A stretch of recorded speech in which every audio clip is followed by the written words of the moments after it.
continuing story of Peyton Place.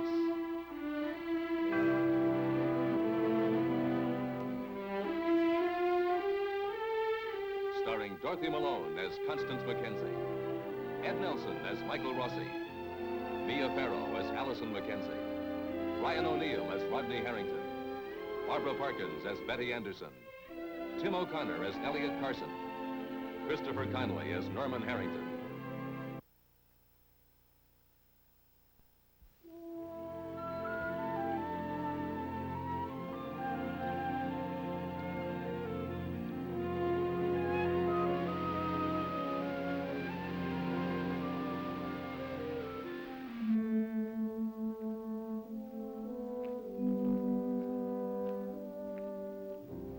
The Chernak family has lost a son. Expressions of sympathy have overwhelmed their small home near the Peyton Place shoreline. Perhaps the most painful condolence will come today from Rodney Harrington.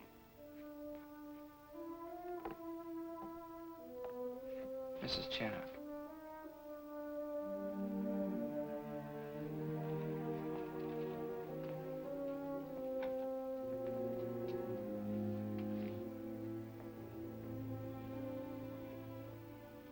I just want you to know how very deeply sorry I am. There will be a Giovanni. Giovanni. It means to watch. Oh. They won't understand your being here. Please go back. Okay. I just wish there was something I could do to make it easier. There's nothing.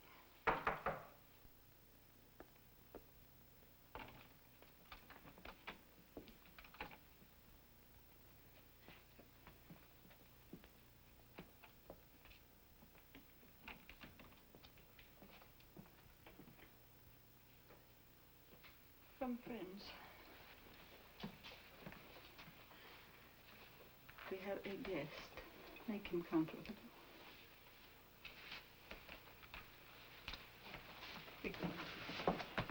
Custom of the country. The old country. I upset your mother. I'm sorry.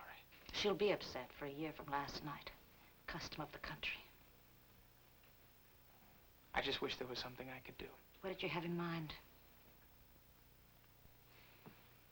Nothing, Miss Chernak. My mother appreciated your visit. No, really. I could tell. You are terribly interesting, Rodney. You have such a wonderful, straightforward look of innocence.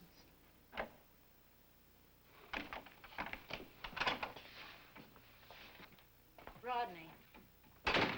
Miss Chernak, I have given my statement to the police. Oh, no. I don't mean official innocence. I mean fair-haired, open-faced, Anglo-Saxon innocence.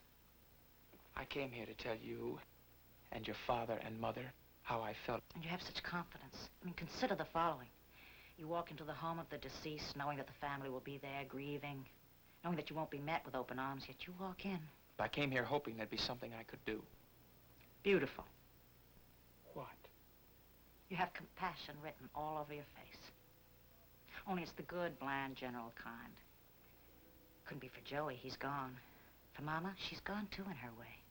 Pop, you don't even know him. What did you expect to find here? What did you expect to find from me? Exactly what I did find. A deeply hurt woman. More than that. All right. I expected to find a glance from you. A word, a gesture, something, anything. Meaning what? I don't know. It's very difficult for me to sort out my feelings. I guess I wanted reassurance. That I don't hold you responsible? No, I don't need anybody to tell me that. What else would you need reassurance about? That you'll be all right. That your parents will be all right somehow.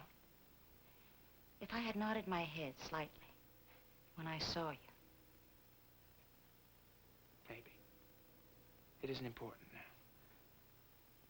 Forgiveness. No. Yes.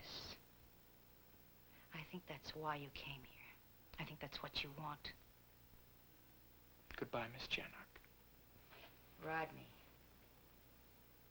You won't get a word from me, a glance from me, nothing. Nothing. Goodbye.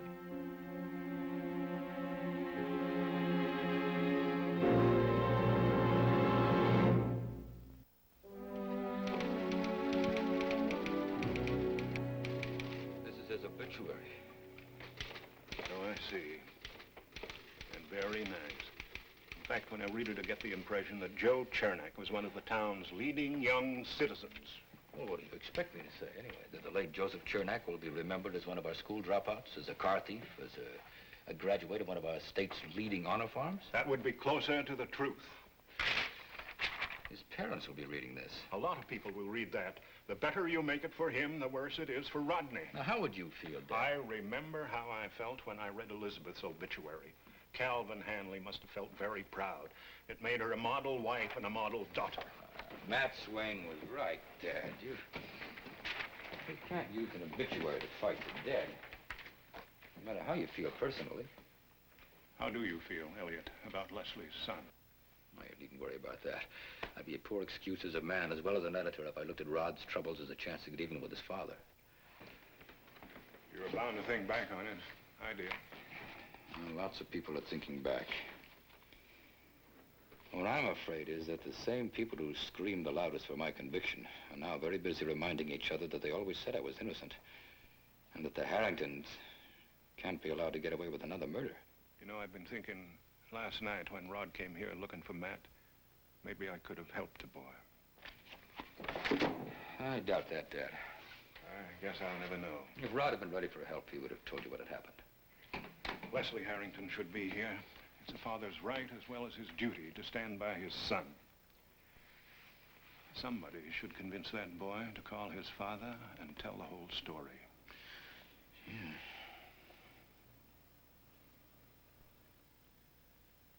Somebody.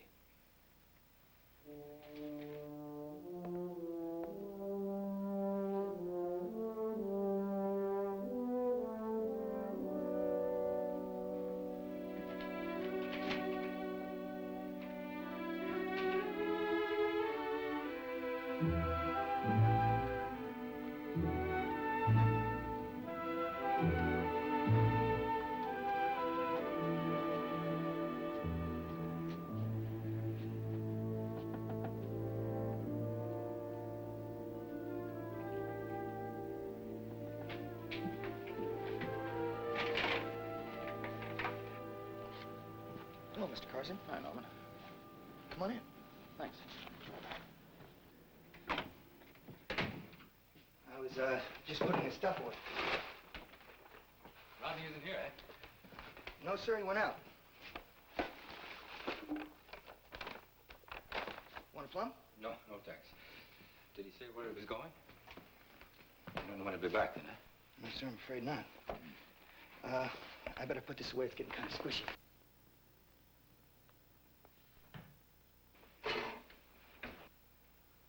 What's the matter? Have you seen the milk? Yeah, here. Thanks. Mr. Carson, I know I'm stepping out of line, but I don't think Rod needs to be asked a lot of questions. Well, that's not why I'm here. You came to see Rod? Yes, I just want to talk to him. For publication? Well, Norman, I'm Allison's father, as well as the editor of the Clarion. I'm sorry, Mr. Carson. I guess I had you wearing the wrong hat. I'm really sorry, sir. That's all right, man. You sure you don't want a plum? No. I don't either. I guess it's what they call nervous eating. Norman, the reason I stopped by was that I think you and Rodney ought to call your father and let him know what's going on. I've already tried. I called all over. Rome, Zurich. Well, he's probably in Greece by now. Yes, he phoned my home last night, just before Constance and I left for the party at the Schuster's. He called you? That's kind of weird. Yeah. Well, he was concerned about you and Rodney. Said he hadn't heard from you. He also said he thought he might be leaving for Greece almost immediately. I know. I traced him down as far as Hotel Athens. Then Rod came in and said to forget about it. He doesn't want to worry him. Oh, I think that's very foolish of him. Rod's hoping it's all gonna blow over. Supposing it doesn't.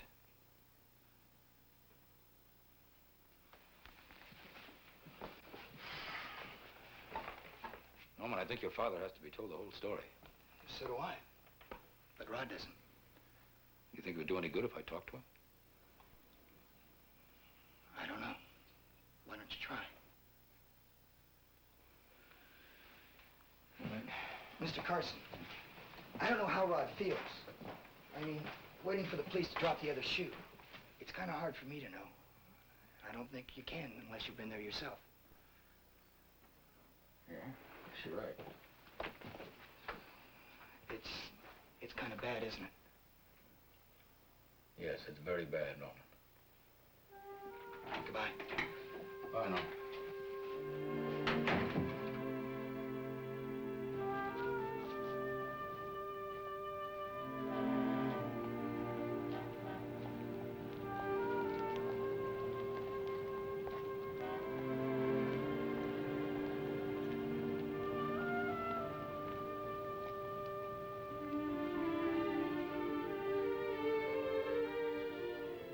Have him come in, please.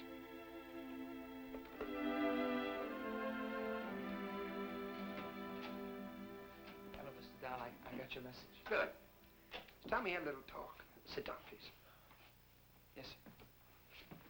In view of the situation, I'm going to have to prescribe a course of conduct. I don't want you talking about the Chernak matter in a random way to anyone, not even to close friends. Well, it isn't really something I want to talk about, Mr. Dahl, but I don't have anything to hide. Things aren't always as simple as they seem. Well, I'm sure they're not, but this time they are. I'm talking to you as your lawyer. I can't do my job if you fight me. Oh, I don't want to fight you. Then let me help you. Last night, you signed a statement when there was no legal necessity for you to do so. There may not be a legal necessity, Mr. Dahl, but I think there is a moral one. People have a right to know what happened. His parents, his sister, my family. Now listen to this, Rodney. Tonight I went up on the wharf to see Joe Chernak to tell him to stay for my brother, etc. You said, he got one of those gaffing hooks and swung it at me. I got it away from him. I started to throw it overboard. I didn't want to fight. He ducked. I guess he thought I was aiming at him. Now that's an opening. It's the truth. But you see, it's not full, it's not complete. Why did he duck the gaffing hook?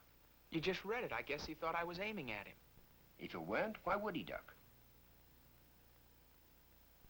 There are so many questions a skilled prosecutor can ask on this statement alone. He lost his footing. He fell off the pier. He must have hit his head. He got back on the pier and started after me again, but he dropped. Question, Rodney.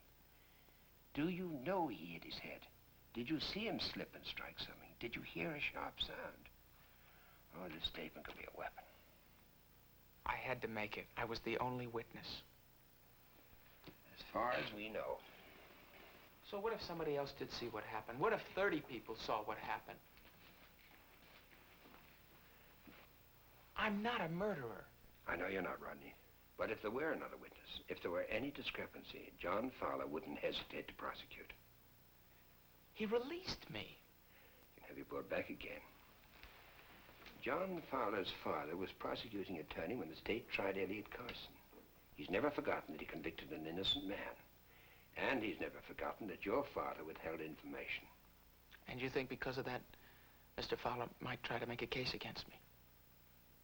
I didn't say that. No, but you implied it. Isn't that a little biblical, Mr. Dow? The sins of the father being revisited on the sons? Men's motives haven't changed as much as we'd like to believe. You may not see it, Rodney, but you need me, my experience. You've got to have confidence in me. I'm beginning to wonder how much confidence you have in me.